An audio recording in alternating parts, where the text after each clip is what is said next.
What's up? We're back. We are back. It is episode 101. That should be easy for John to do. Let's see it. 10. Oh, I see. Yeah, the middle definitely is a 0 in that picture.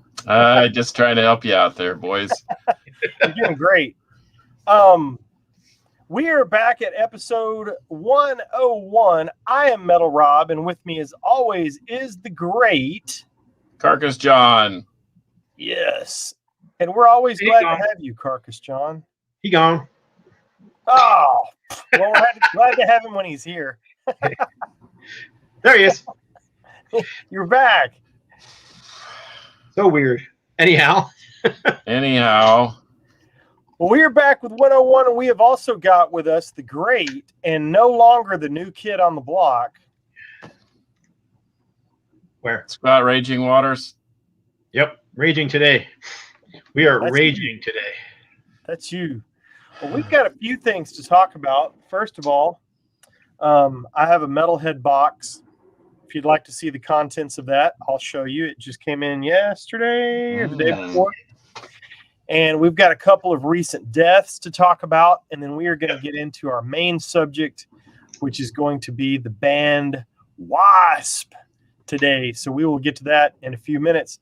I didn't really think of a shout out. I want to keep shouting out Stone Trip. Their album dropped, or their single dropped on vinyl.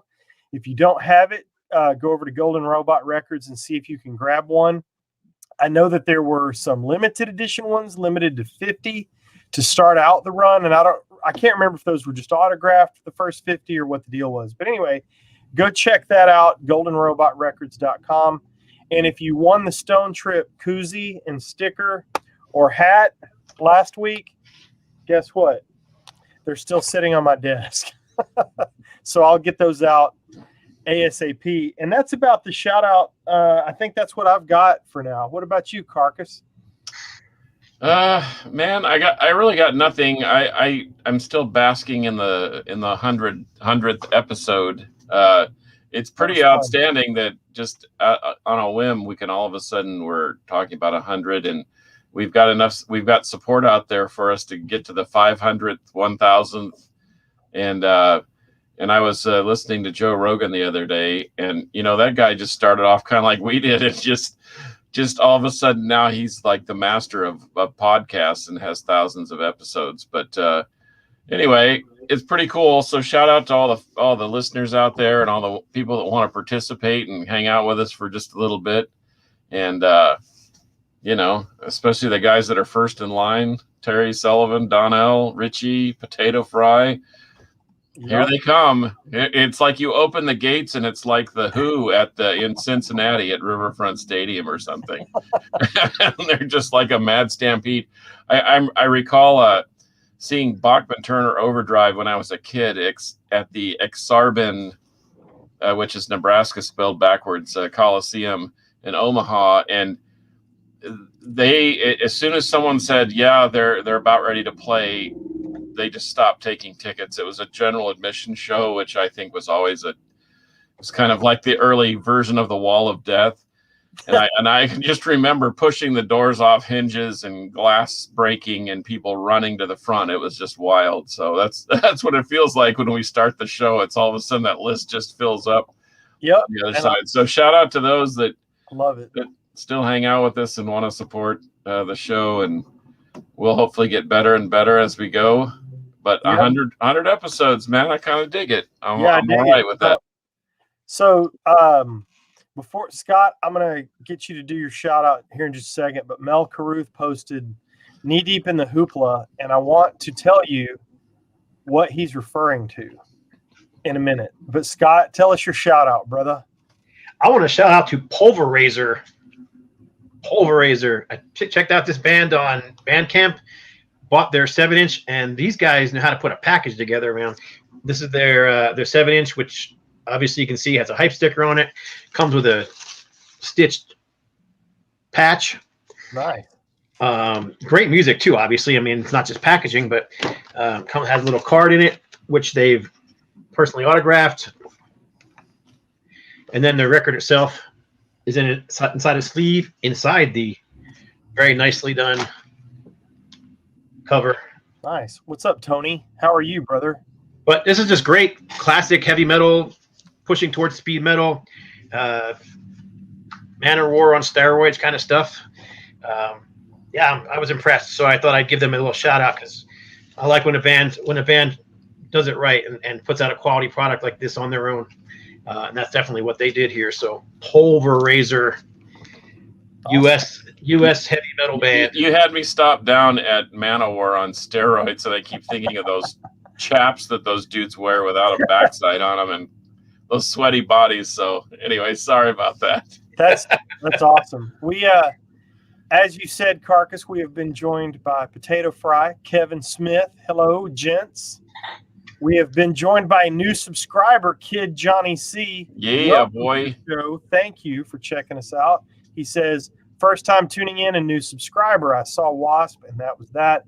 Tony Clem, who's become a regular and sent me some stuff. We shouted you out on episode 100. Go check that out. And The boys from J-O-A-B-A. Cheers, fellas. My buddy Fraser Dawson told me about the show. Oh, my gosh, Fraser. Of course, Metal Mayhem is here, which is the guys from Perceived, the band, a local Dallas band. Looks like they're tuning in. Awesome. Thanks, guys. Oh, yeah. Hey, what's up? Perceived. Yes. Very nice. So let me tell you the knee deep in the hoopla thing. So my brother's band opened for Jefferson Starship last Thursday night up in Sherman. And they still have, oh my gosh, I've forgotten the dude's name. Freiberg. Anyway, Mr. Freiberg is still in the band. So we went and saw him and checked him out. And their new record is pretty good. I picked that up while I was there on CD. And then, but my brother's band opened. And I told him, I said, I will never claim you again as my brother if you don't open your set and greet the crowd by saying, who's ready to get knee deep in the hoopla? And if I'm lying, I'm dying. He did it. So proud of my brother Frank and Exit 51 for rolling out who's ready to get knee deep in the hoopla at my suggestion in front of Jefferson Starship. So I'm an idiot like that, and I love stuff. David Freiberg. Yes, I couldn't come up with it. Thank you, Mel. Mel has always got my back.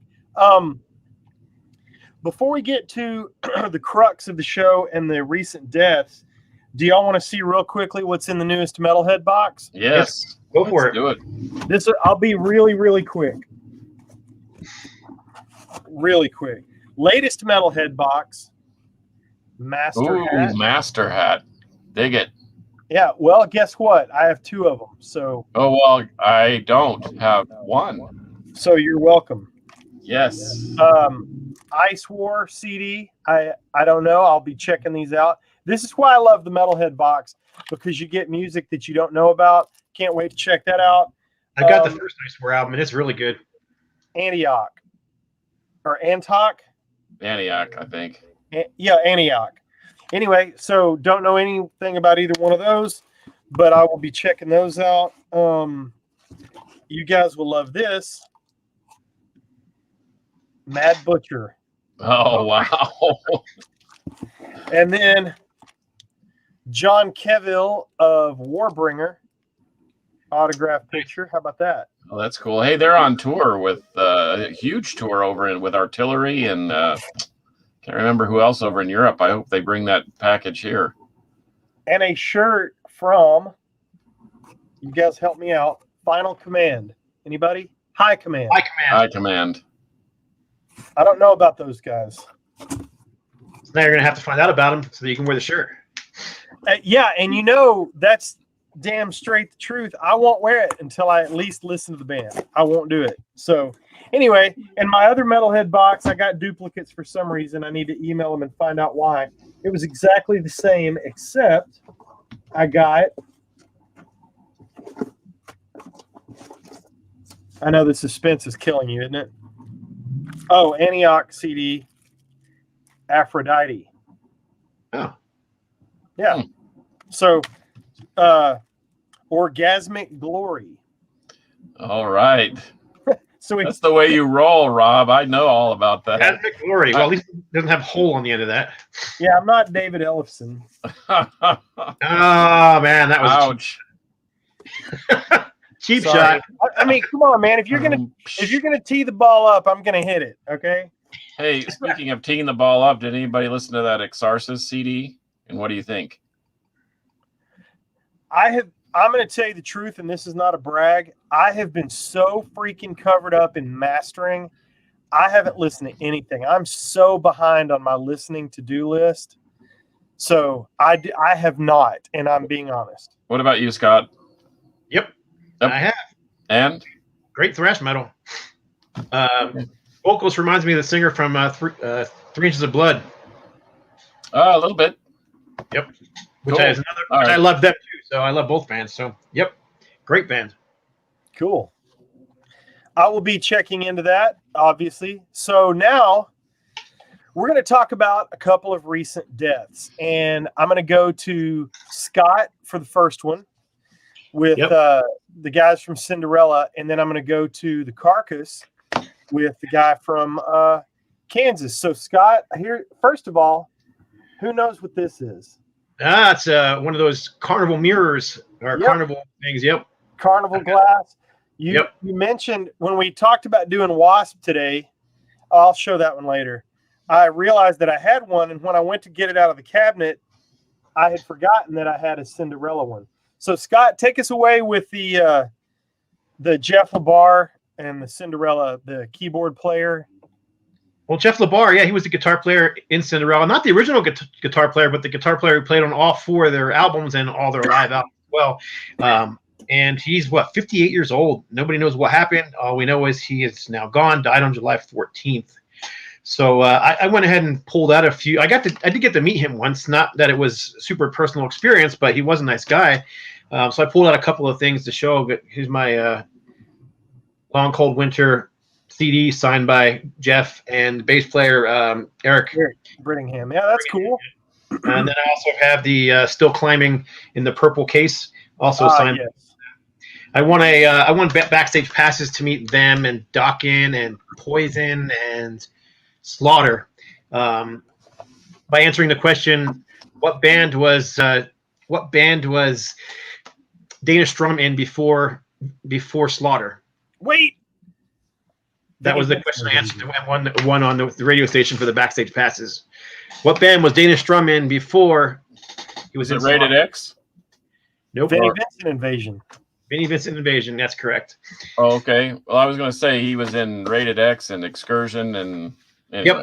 And then he also almost ended up in Ozzy Osbourne's Blizzard of Oz originally. Somehow he had a connection with Randy Rhoads and the whole, but for whatever reason that didn't work out. So he ended up in. What are we talking about here? Cinderella instead. Anyhow, I'm going to show a couple other things real quick. But it's just a bummer, man. To die so young. I mean, 58, that's young. I picked up this live CD from their merch table one time when I went to see him. It's a full live show. There you go. And it was only available when you went to see him. I kept the I've seen him 3, 4, 5 times. I've got all my Cinderella tickets stuffed behind the case here. So, oh, that's cool. I've always liked Cinderella. I mean, I was never a huge quote pop glam band, but Cinderella to me kind of always had the an Aerosmith vibe, which is probably why I liked them so much. Especially with the vocals and stuff. Here's one more I'll show you that I thought is kind of unique. It's a Japanese CD called Live Train at Heartbreak Station. Oh, that's cool. I've never seen that. Yeah, it was a Japanese only release. With it's an EP with I don't know 6, 7 songs on it. Live Train. Cool. I need Live to Train. look out for that. Live Train to Heartbreak Station. So, anyhow, I just thought I'd show a few Cinderella things, kind of in tribute. That's cool. And also, let's not forget Gary Corbett died the same day, and he not only played in Cinderella playing keyboards, he also played in Kiss and some other ones. And Bruce Kulick put out a nice sentiment on his Instagram talking about Gary Corbett playing with Kiss. So, and even though he was not on stage a lot with Kiss or at all, they definitely recognized him and thanked him for his contribution. So yeah, that's a tough week on the Cinderella camp, man. And then moving over to the Kansas camp, Carcass, take us away with a little bit of Kansas talk. Well, and segueing into the Cinderella thing, I saw him open for David Lee Roth, and I was duly impressed. I wasn't really a big fan because they were kind of glammy and whatever, but man, they rocked it pretty good. And so, it's a sad day when anybody disappears. And yes, L.J. Lewis, L.J. Lewis. Yes, this is a Vesperian Sorrow shirt. Yes, from Austin. A funny story about that, but I can tell you later. But the Robbie Reinhardt thing really kicked me in the teeth. That as a young person, I had some interaction with the band directly, and the one thing I noticed about Kansas is that it didn't matter despite their superstardom, everybody around them got treated equally. Everybody was just one of the guys, and anyway, quite frankly, that element of the violin helped me in those discussions with my parents, because the evils of rock and roll and what have you. But I'm like, but look, my mother being a classically trained musician, I said, there's violin in this music, and so it at least caused them a moment to pause and at least listen to how musical they were. And Robbie was certainly an innovator in rock music. I mean, they had the introduction of Jethro Tull. Ian Anderson brought in the flute, kind of like Emerson, Lake and Palmer, and the piano. These classical instruments were brought into rock music, and so the violin. And I had been a fan of other like Jean-Luc Ponty, a great jazz musician, had introduced the violin to jazz and that fusion crossover. But I think Robbie was the first one to really make it prominent in rock and roll. And so in the fact that I've actually knew them kind of, and met them and interacted with them when I was younger, this one really hurts, because Kansas, as I was mentioning to Rob Doom down in Houston, the Kansas is probably one of my top 5 bands of all times. Like I can go to them. If everything else sounds stale, I can go to Kansas and sort of refresh my musical listening palette. And I remember that time where I recommended that Kansas record to you, and you were shaking your head saying, "Oh my gosh, this is pretty amazing." And Kansas put out some truly amazing music at the beginning, and then as every band struggles to go to album number 10, 12, 13, whatever, they had those, those drastic measures moments or whatever. But man, he is sorely missed. He was in his 70s. So 71. So, I mean, it's not like he was a young man like Jeff LaBar, who's 58. And, I read that article about him, and when they say that, he disappeared for a few days and nobody knew where he was, and then he showed up, that all those sentences turn into something very tragic. And in this case, it did too. So, not knowing all the details, I feel for his family and his friends, etc. But Robbie Reinhardt, you'll be truly missed. I'm going to spin the Kansas catalog. I started yesterday when I heard the news with the first Kansas album. In fact, I have a Protocod demo that Dave Hope gave me one time that has some interesting pre-Kansas stuff on it with Kerry Livgren. And so I started there and then went to the Kansas album. And tonight will be a 24-bit CD Japanese pressing of Song for America. I listened to Kansas and Mask yesterday, so Song for America tonight. And anyway, I'm going to listen to the whole catalog that he played on, and it's a sad day. And I mean, here we are, we're not getting any younger, as I mentioned to another friend of mine.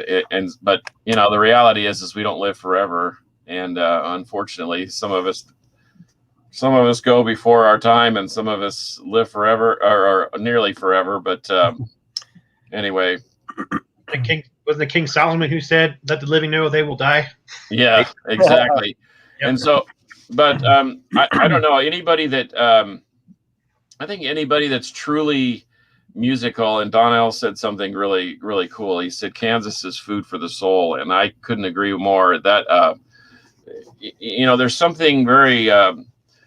They had some elements of heaviness and some dark themes, and especially on "Song for America," where they really stepped it up a notch. But their story.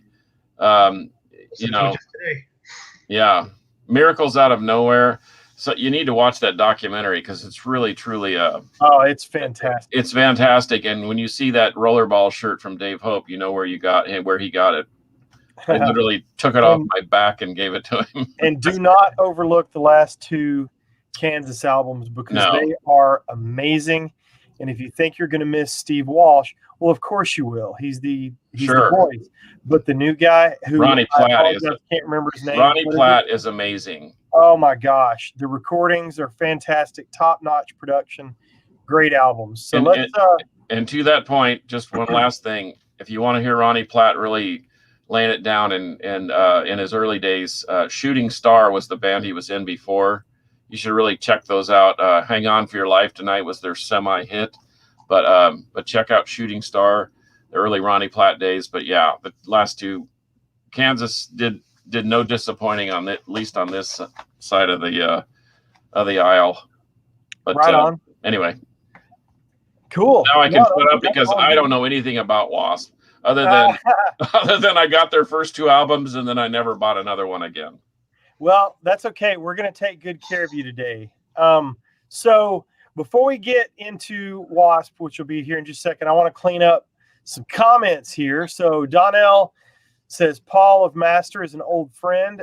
Terry Sullivan says, hey, Rob, what's with the plain black t-shirt? I wear the black for the poor and the beaten down, Terry. TJ, High Command is basically the perfect marriage of Power Trip and Iron Age, but from New England. I have all the shirts and records. They rule. I'm stoked to check that out. I thought him and Jakey Lee were related. Jakey Lee was in Cinderella first. Did I get that right? Jakey Lee? No, he was in Rat. Rat. That's it. Potato Fry. No, I did not see Judas Priest and Cinderella together. And, I wish. I have seen Priest and I had seen Cinderella, just not together. Then let's roll through a couple of YouTube comments. Tell Scott that he got the release in the mail. That 7-inch, it rules. Dude from Cinderella died. Maiden has a new song out. Yes, they do. Great Metalhead box. New Iron Maiden song rules. Carnival mirrors. I think we're good. Okay, that'll catch us up. So W.A.S.P. Here we go. When I think of traditional, I'm blind in Texas, Rob. Help me out. Help me see the light. I'm gonna help you see the light. When I think of traditional heavy metal, I'm thinking traditional American heavy metal. You're thinking about, Rat and Skid Row and Motley Crue and W.A.S.P. and Keel and all those bands. And obviously, there are some bigger names and there are some lesser names, but one of the ones that fit squarely in my early heavy metal forming years was W.A.S.P.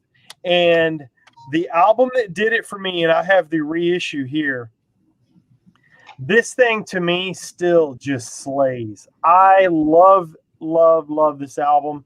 I did not see these guys until the Headless Children tour. So they'd been around for a few years by the time I saw them.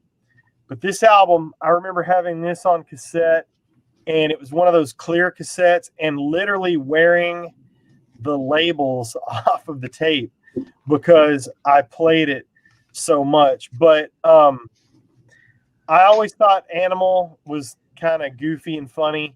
But, dude, I Want to Be Somebody, Love Machine, The Flame, School Days, Hellion, Sleeping in the Fire on Your Knees, Tormentor. I mean, The Torture Never Stops. This is just a nonstop heavy metal hit machine to me. I like nearly every track on it. There's nothing to skip on here. What do you think, Scott? Well, I got into W.A.S.P. due to that same track.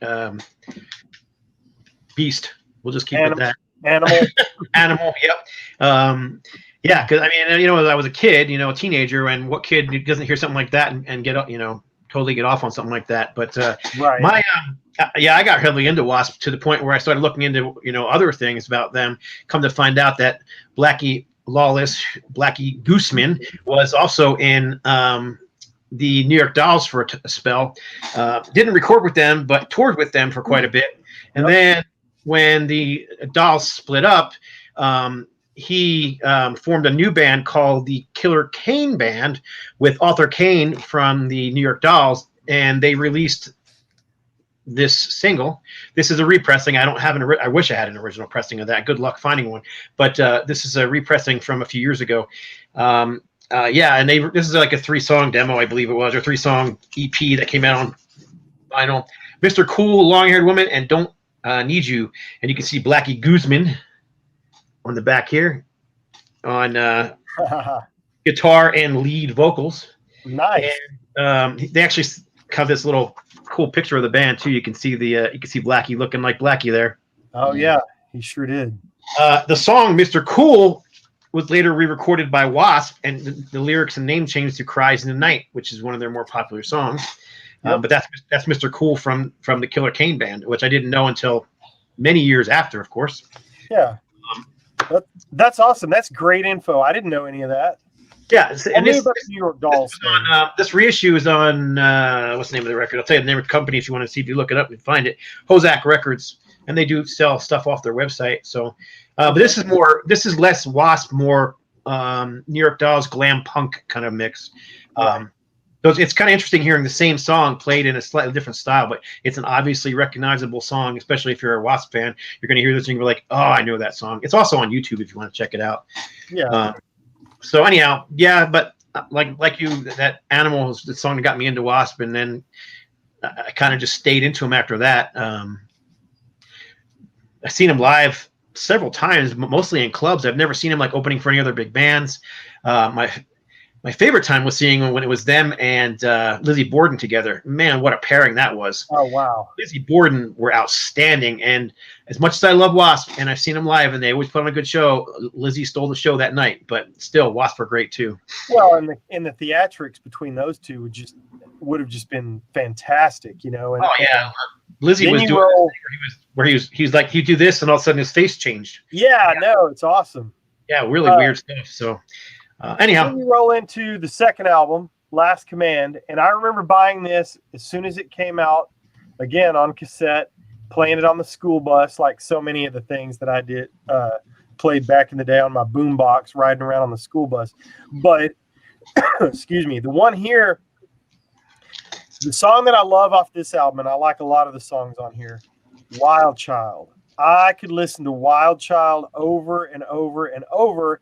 And they've also got the song that Johnny Carcass talked about earlier, Blind in Texas, a nice, fun, party rocker. And the song Cries in the Night that was formerly Mr. Cool. So this was a good one. This particular one comes with a lot of bonus tracks. Like they did a great cover of Mississippi Queen around this time that was pretty cool. And then there's some tracks on this that are from the Live at Lyceum in '84 videotape that came out, and I remember watching that at my buddy Lynn Fellman's house, and I left it there and never got it back, and he still swears it's his. And I love you, Lynn, but that's my videotape that you have. I've since replaced it. Yes, so we're good. But then you've got a lot of live stuff on the end of that, so that's a good one to pick up. And then Scott, did you have a chime in on that? Well, I was going to say, Scott, that Rick Perry's chimed in, the governor.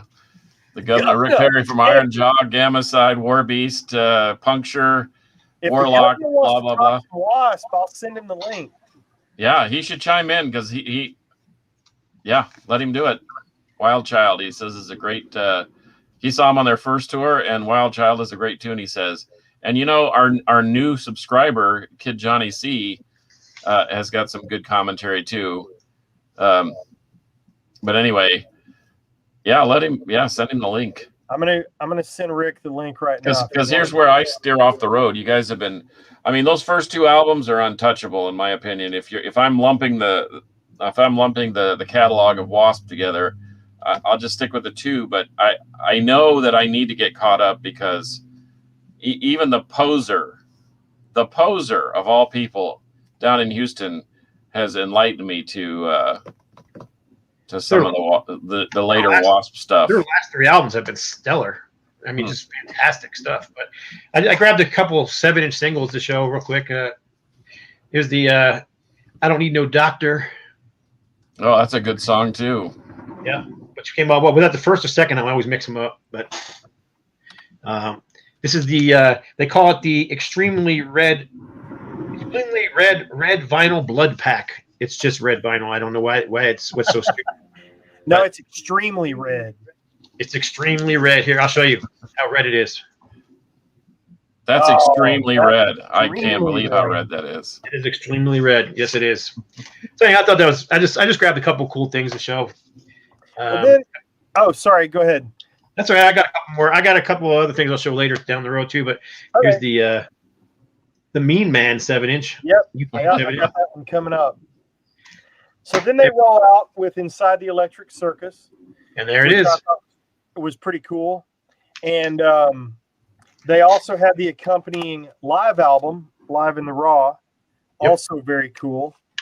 And at this point, they were the target of the PMRC. Yes, they were.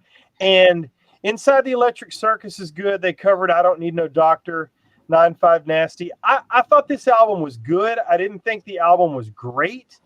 I did enjoy it quite a bit. But then when this thing came out, Live in the Raw, I wore this freaking thing out. I played this so much. And this is a reissue that also has some bonus B-sides like Sex Drive and Widowmaker and Sleeping in the Fire.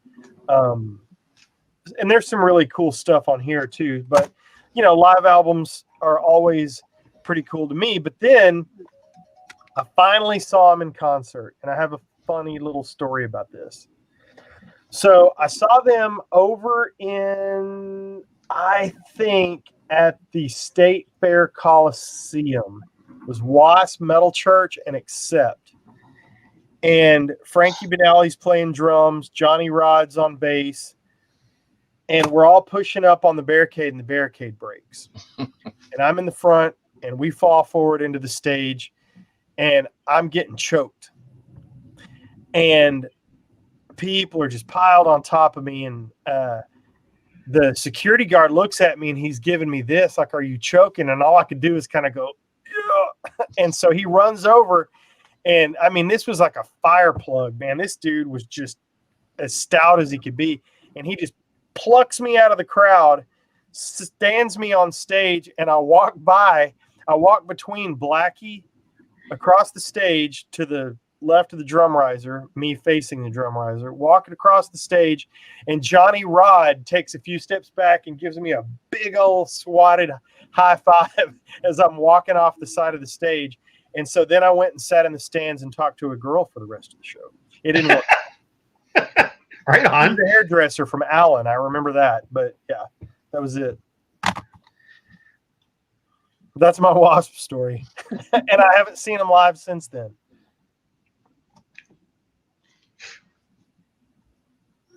I got quiet. Did I bring the room down? What happened? I don't know. This is out of my wheelhouse. I thought you were finishing your story. Sorry. I mean, I've actually had that happen to me one time. I was in the front row seeing Kiss on the Animalized tour in we were in Philadelphia. I think it was Philadelphia. Either Philadelphia or Rochester. Yeah, it was Philadelphia for sure because it was at the what used to be the Spectrum, and the barrier gave loose like that and just right into the stage. And I was in the front row with my buddy Nick, and we just climbed on top of the bar and literally sat our asses on the edge of the stage. And they kept trying to get everybody off the stage, but there was no way to move that many people back in the crowd. And then we could actually see down inside the gates, and you could see all the pyrotechs down inside the gate where we were right around where we were sitting from. And they ended up just doing the show with us all sitting right there on the end of the stage. which was great. I got to see basically watch Kiss, on the Animalized tour, sitting on the stage, and ended up getting my picture in Faces magazine. Remember that magazine back in the day? Mm-hmm. Yep, because they had a picture of, it was a picture of obviously of Kiss, but you could just see all the people that were sitting on the edge of the stage at the show, and I was one of the ones in the picture. So anyhow, it has nothing to do with W.A.S.P, but That's nothing.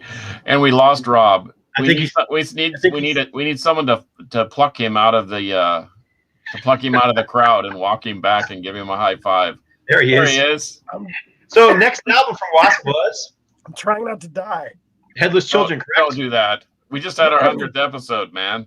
We were talking about Headless Children, correct? Is that where we were at? Right. All right. So here's another single I pulled. This is from the Headless Children album. This is if I can get it to. This is another UK pressing on Capitol, Forever Free single, and comes with a problem with putting patches in like just like this pulverizer one that I showed earlier, which also has a patch in it. The problem with putting patches in records and singles is I can't take them out; they have to stay because I'm anal like that. So yeah, I sort of have to keep my trinkets with that packaging. Exactly. But either that, or I have like a special place on the wall that I kind of pin them up in case I need to put it together. But it bothers me. I've got cassettes. In fact, speaking of Rick Perry, a Japanese company re-released Gamicide: Victims of Science, and it came with a patch, and I can't. The patch just stays rubber banded to the tape because I can't separate the two for some reason. I don't know why. I guess we're about the same in that respect. Yep, it's got you. It's an anal collector's thing. Anyhow, this has got Love Machine as the B-side live and here's the lineup that you were just talking about, Rob, that played on that tour. Yes, I didn't die. Good. Oh, man, I thought I was going to there for a second. Holy cow. I don't know what it is about me getting on the show and starting to cough, but so one of the things that I always loved about them, and then we'll keep rolling through the albums, was the theatrics. The thing that I liked about a lot of the 80s bands was the stage show and the theatrics and all the cool stuff they did. And man, these guys had the flaming logo and the stupid saw blade cod piece that shot out sparks. And you have that, right? I ate that shit up. I could have done without the assless pants, which I was later informed we just call those chaps. But I could have done without seeing their butts. But, man, I just thought they brought a really cool stage show and a lot of energy. I fell off the wagon a little bit after Headless Children because the one that people talk about a lot, and I saw somebody mention it in the comments, they mentioned the Crimson Idol. I'm super unfamiliar with this. I have listened to it, but it hasn't sunk in, and I know it's kind of a theatrical, a concept. And I really need to pay some attention to this and listen to it because it's supposed to be really, really good. Like I said, I've heard it a couple times, but I've never really digested it fully. Scott, what do you think? Do you know a lot about it? It was a change in style for them. They were trying to be taken a little more serious, and as musicians, rather than being known for their theatrics. One of the things you were talking about the theatrics I was going to mention though is they had a lot to do with. I shouldn't say a lot to do with, but Blackie was good friends with Ace Frehley. Rumor is, and I can't tell you if it's 100% true or not. Rumor is that he and Ace ran together in a gang in New York when they were kids. But I mean, I've literally got pictures of Blackie Lawless sitting at pools outside of hotels in L.A. waiting for Ace to come out of his hotel room. And then Kiss also helped them. Ace helped them produce their very first demos. So I mean, that's where you get a lot of your theatrics from. I mean, they were hugely influenced by that whole New York scene between the L.A. the New York Dolls and Kiss. I mean, I think Kiss took them out on tour as well. Yes, they did. So, anyhow. And then you start getting through some of the other albums like Eldorado. See, Eldorado to me is one of their weakest albums. I can only tell you that I know a couple of songs. As I've gone through collections and stuff, I'll pick up the ones I don't have. This was during my dark period, which we'll discuss some other time. But I missed a lot of this stuff through the 90s and early 2000s. And yeah, I know the song Eldorado, but I don't know a whole lot else that's on here. And then Babylon comes out, and I don't even know if I'm getting these in the right order. Don't feel bad. I know nothing about what you're discussing right now. I have literally no idea what is on the Babylon album. Babylon's a great album. That is a solid W.A.S.P record. It's worth your time in checking out. Okay, and it's got I recognize a couple of faces on here. Mike, well, I thought I did. Yes, what is his name? Mike Duda on bass. Mike Duda played with W.A.S.P for years and years. I mean, probably one of the longest running members of W.A.S.P. Mike Dupke and Doug Blair.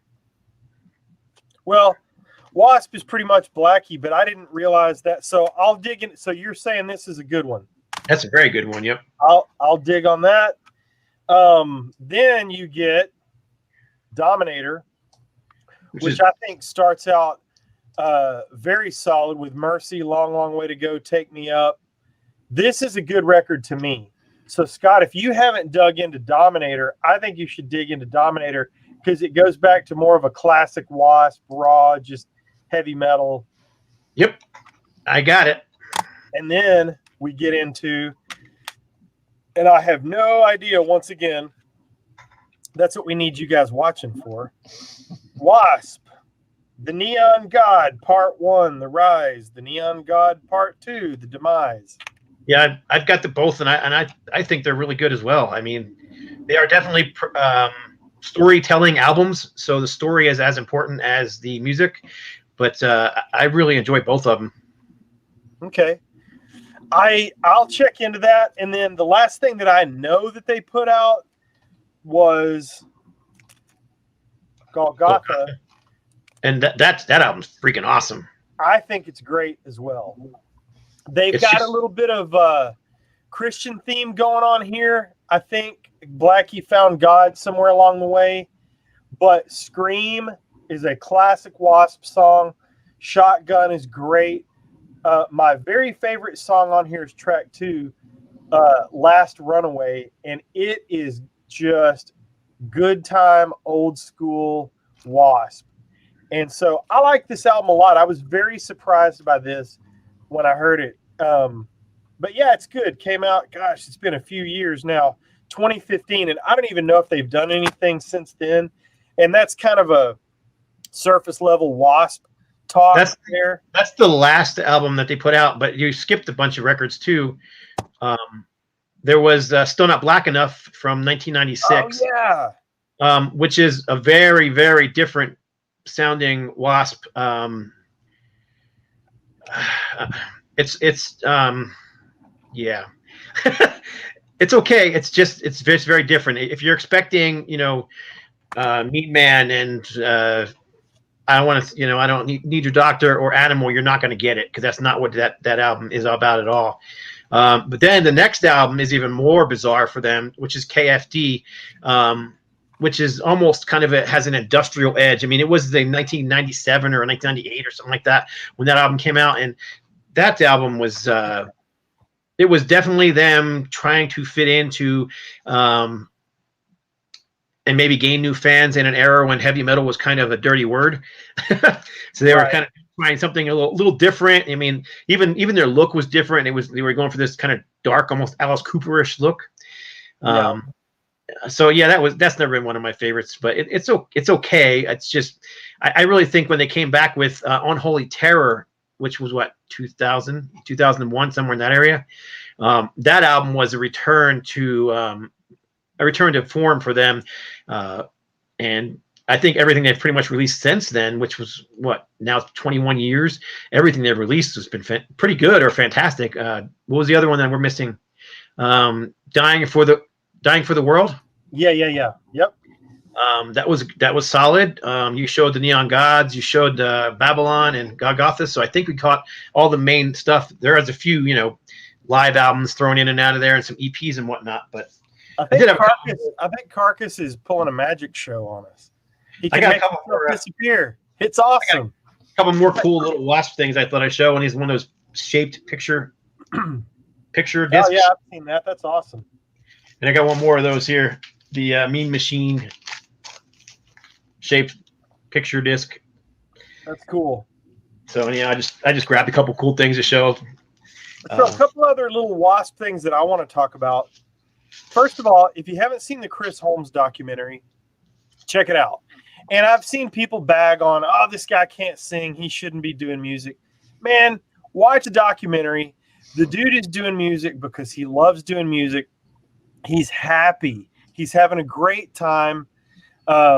He's kind of got his Wasp days behind him a little bit. But, man, the dude is just having a good time living over in Italy, doing his thing.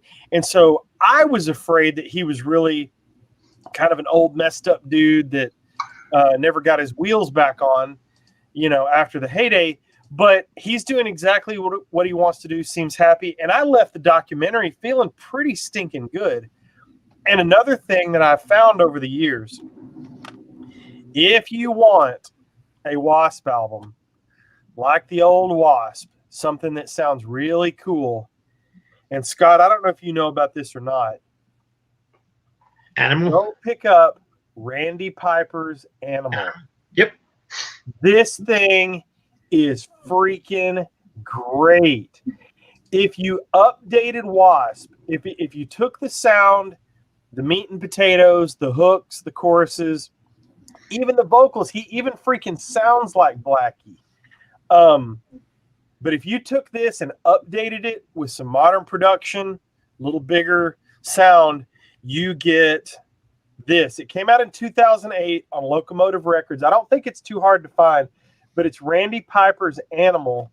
It's called Virus. I love it start to finish. I love it as much as just about any W.A.S.P album. I might even love it as much as the first W.A.S.P album. Wasn't there a few other W.A.S.P members in that band for a while? I don't remember if they played on that recording or not, but let's find out together. Because I'm almost positive there were. I've got a few there. I have a friend who went to go see them live, and he grabbed me a couple of their guitar picks, and would have swore there was more than one W.A.S.P member in Animal. But maybe by the time they recorded, they weren't. There is nothing printed in here except the lyric. Oh, hang on. Under the tray, you artists, see, you'll hide stuff. Hey, how come nobody said anything about Chris Holmes? We talked about the documentary. What? We did. We were talking about the Chris Holmes documentary. Oh, well, I was talking about his return to music. Yeah, that's what he was talking about. Sounds kind of like, well, where was I? Where did I go? You were cutting in and out. You're doing your Chris Angel thing. Oh yeah. The less I know about W.A.S.P, the less I appear on screen. That's right. Man, I am really tearing the show down here. John, Randy would like to thank. John Colby Kohlberg would like to thank. Rich thanks. Now, Nalle, now Paulson. So, I don't know if those dudes were in W.A.S.P or not. Those are not names that I recognize. No. And Fraser's giving me a hard time saying that I like assless chaps. That's because he does.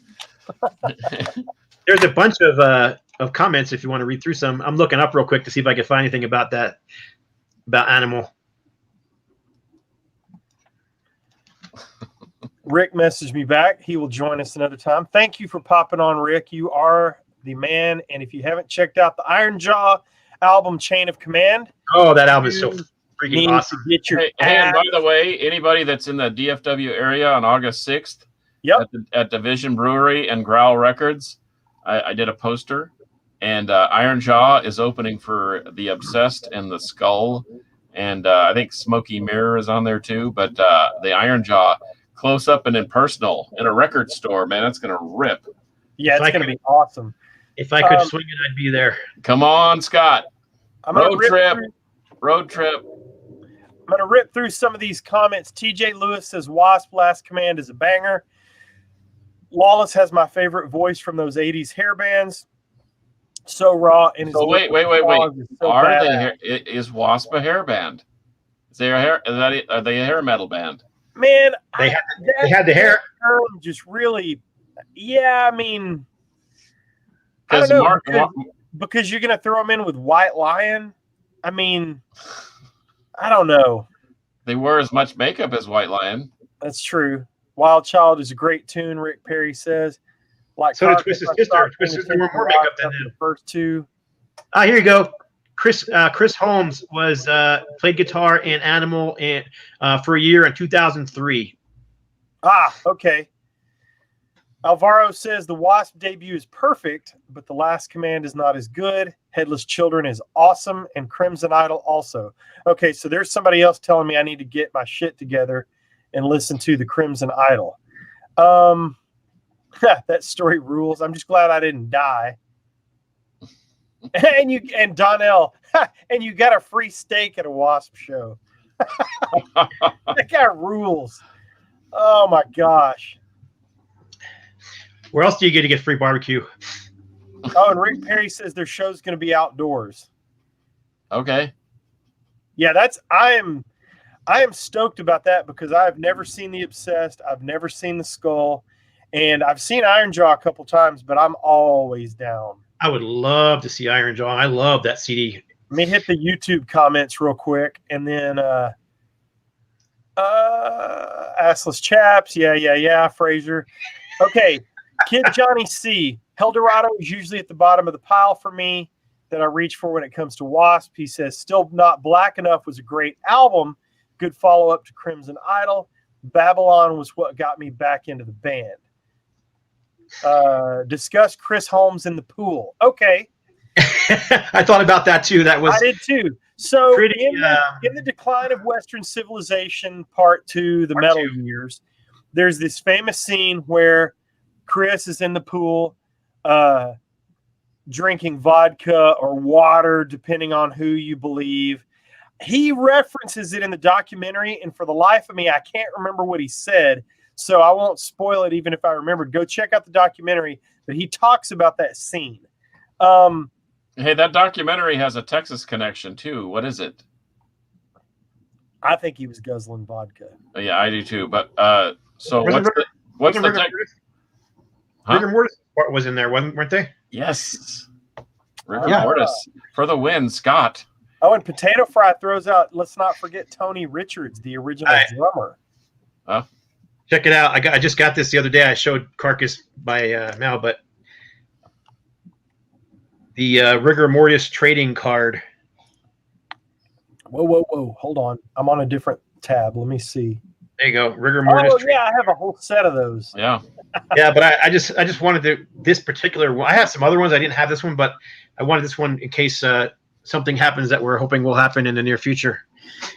Yes. Hit me up, Scott, because I've probably not only got a set, but I've probably got a bunch of extras of those cards. Oh, cool. I'll hit you up. Chris Holmes can still tear it up on guitar. Frazier says they play with Slayer, Raven, and someone else who I can't remember. I think it was 86. I never heard of the album Virus. Frazier, you need to check that out. Integrity 101. In all my years of listening to music, I never once heard a hair on any album. Perfect. Rick Fox was in W.A.S.P, also in Steeler. Integrity 101. I don't know anything about W.A.S.P. Yeah, well, we don't know a lot about W.A.S.P, so it's okay. Rick Fox, that's another whole story about that. He actually claims to have come up with the name W.A.S.P. We are what? We are. It's etched in the dead wax on the first album. It is, but that was an afterthought. The band was actually called W.A.S.P. without the dots in it originally, and it was basically came away from they were trying to do something similar to the Beatles, and they thought W.A.S.P. That's what Rick Fox said, but Blackie claims that Rick, for a while, was claiming that Rick Fox was never even in the band. And of course, everybody knows that wasn't true. So, who knows what to believe and what not to believe? But It's pretty much been confirmed over the years that Rick Fox was in the band, and he came up with the name W.A.S.P. And then it was later changed to We Are Sexual Perverts, among other fun acronyms. My buddy didn't like him, and he said it stood for We Are Stupid Pricks. That would it'd be befitting of the band because Blackie was an interesting, at least early on. I remember he did a show in Houston, and John from Diamond Head Records and up on what is that, Stubner Airline in Kirkendall area. So people that know where that was back in the day. And man, I think that there was all of a dozen people there, and there was an in-store, and and he was just not a very pleasant person that day. Maybe because there was only a dozen people. I don't know. Well, sometimes the ego is bigger than the crowd. I was bummed recently when I saw, I know that a lot of bands use filler tracks like keyboards if they don't have a touring keyboard player or whatever like that. But I saw Blackie Lawless walk away from the microphone and his voice was still going. And I was like, oh man, I saw it on YouTube. I didn't see it live, but I was like, oh dude. So backing tracks are one thing, but lip syncing, I don't know, man. I didn't feel good about that. I don't even know if the dudes are still touring, but if they come through town, I'll definitely check it out because I haven't seen them in 30 plus years. But he still rides that giant mic stand. Oh right. Oh yeah. What's that? He calls that thing something. It's got a name. I don't remember what it's named, but I just think it's. I mean, it's pretty. I think it's Elvis. Could be. All it is it's a giant spine with a skull on it, and Let's it's see like what Google says. kind of a part of a part motorcycle, part human skull and frame. What is the name of Blackie Lawless mic stand? Well, and while we're talking about it, I knew it. Yes, I win. It's called Elvis. We Are Satan's People. That's the other one. We Satan's Are Priests. I've heard that one. Satan's Priests. Yeah, I mean, they just make up anything for it. I mean, same thing with Kiss. People can. Yeah. I mean, a lot of it was just. It's shtick. It's show. Shtick. It's show business. It's just. That's Alice Cooper even said, "We're just doing vaudeville," Yep. And I get it, and that's part of what I liked about that whole scene in the '80s. I loved the show business part as much as the music. Yeah, it was because it was bigger than life. You went to watch a spectacle. You went to watch a show. So they put on actual costumes. They didn't get up on stage and have their sneakers nailed to the stage and just stand there and play guitar. I remember watching just recently, I watched the A&E Kiss documentary, and Paul Stanley said, on some of their very first shows, when they first had, were just experimenting, they actually videotaped the shows from the back of the room. And they were like, man, you can't see us doing anything. We're just standing there. How boring. He goes, I need to be doing something that somebody who's watching us from, the back of a stadium can see us doing. And so they were animated. It was showmanship. And I sorely missed that. And I unfortunately, I think that punk and thrash was a big part of destroying that atmosphere, that part of the larger than life showmanship that we saw in a lot of heavy metal. And but even bands like Judas Priest and Iron Maiden had that. I mean, everybody did at some point. Yeah, agreed. Well, Carcass, next week we'll talk about Keel, so you'll have something to say. Oh man, I will be blinking on and off. No, I think we have a cool guest lined up, and we'll keep our fingers crossed. And if he comes through, which I think he will. He was busy tonight, but anyway, this was probably more appropriate, especially with the passing of those two of Jeff LeBar and Robbie Reinhardt, that we get that out of the way. But hey, I learned something about W.A.S.P. I guess I need to tap into your collection there, and before I go running out with my hair on fire buying. So hands down, recommendations for the Carcass, because you gave up after the second album, right? Correct, just like Rick Perry. Okay, Randy Piper's Animal. Okay. Headless Children. Golgotha for sure. Golgotha for sure. And in my opinion, Dominator. Dominator's great too. Yeah, I really have nothing bad to say about any of the more recent W.A.S.P albums. And then total random note, off topic. I picked up do you have this, Scott? I do not. Pretty cool, man. Got lots of cool stuff on it. That's for another time, though. Anyway, here's my W.A.S.P Carnival glass before we sign off. Oh, it looks like Steve Riley's in parentheses. Those are the lights from my camera. All right. I want to say a couple things to everybody that chimes in every week. We love you. We appreciate you. We don't care if you wear assless pants or whatever. We are glad that you're here.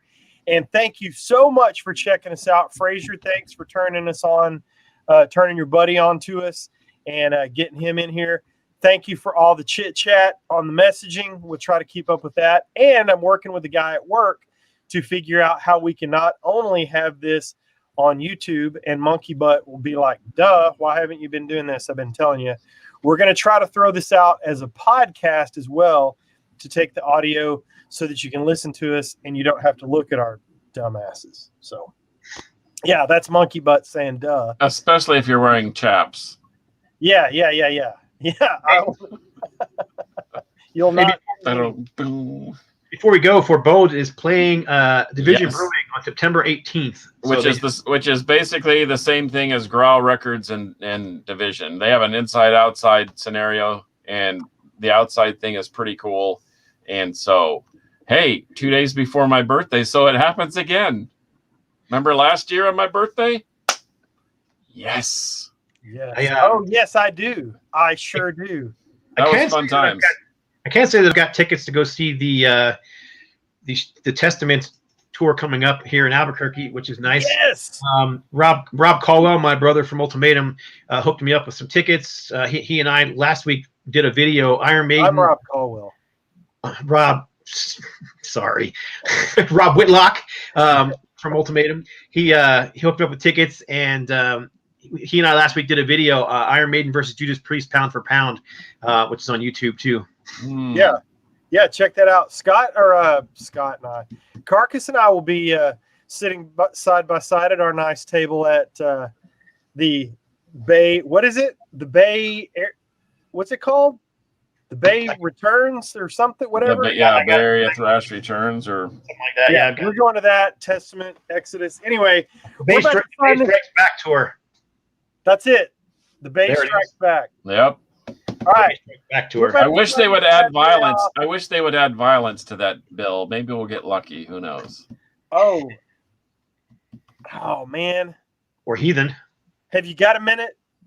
I've got a minute. Go for it. Okay, hang on. I don't want anybody to see my gym shorts when I stand up. As long as you don't have chaps on, we're fine. Metal Rob's wearing a black T-shirt and gym shorts.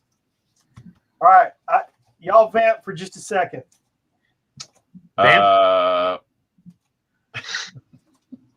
Anybody read my unreadable band logo? And this has already been discovered, Vesperian Sorrow.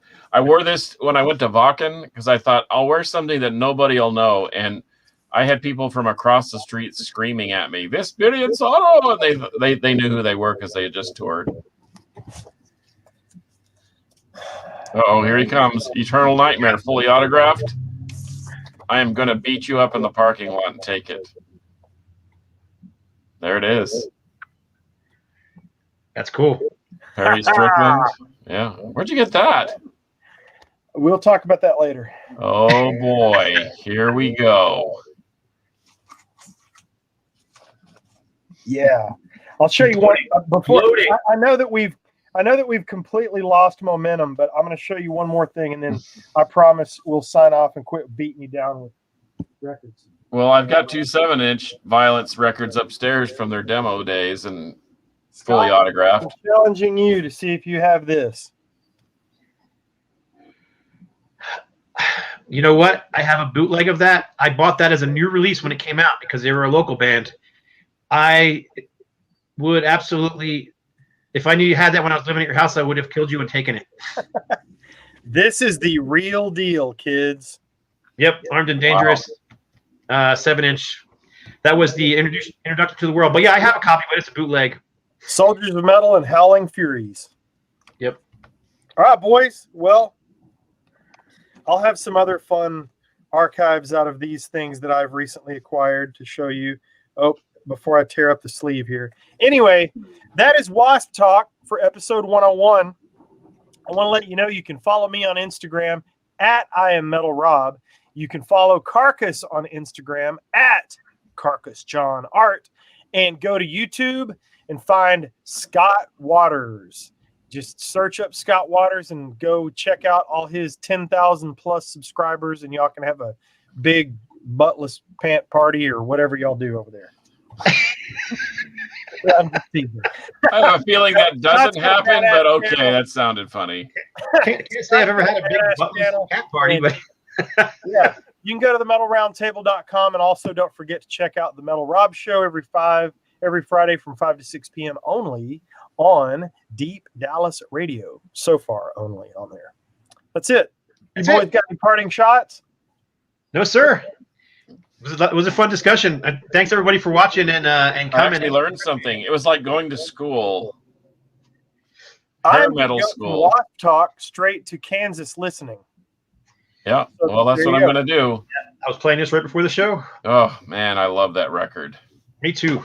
Lamplight Symphony, man. If your heartstrings aren't tugged by the end of that song, then there's something wrong with you. But anyway, I digress. Big metal hug, boys. Until next time, kids, for episode 101, Metal will prevail. Doom fingers. What is this? Is this Doom? Doom. Wow.